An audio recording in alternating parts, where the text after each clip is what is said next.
রাতারাতি কংগ্রেস দলের জোয়ার হইব, এরপরে আবার তারা ফিডানি শুরু করব। শুধু আশাবাদী নয়, নানা সমীক্ষায় যেটা উঠে আসছে বা দেশের মানুষের ইন্ডিয়া জোটের প্রতি যেভাবে মানুষ সমর্থনে এগিয়ে আসছে, প্রতিটা জনসভায় লক্ষাধিক মানুষের ভিড় হচ্ছে। মানুষ ভোটদান কেন্দ্রে গিয়ে এই ইন্ডিয়া জোটকে ক্ষমতাসীন করার জন্য তারা ভোট দান করে যে মতামত প্রদান করছেন, আমরা ইন্ডিয়া জোটের আগামী দিন সরকার দেশে ক্ষমতাসীন হচ্ছে, এটা 100% আমরা নিশ্চিত।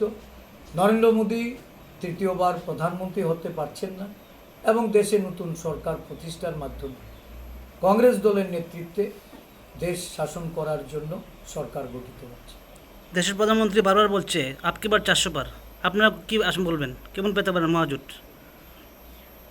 নরেন্দ্র মোদী অনেক কিছু এর আগে বলেছে, কোনো প্রতিশ্রুতি উনি রাখেননি এবং প্রতিশ্রুতি খেলাপি, ঠকবাজ মানুষকে যিনি নানা প্রতিশ্রুতি দিয়ে ঠকিয়েছেন, তার বিরুদ্ধে জনগণ গর্জে উঠেছে।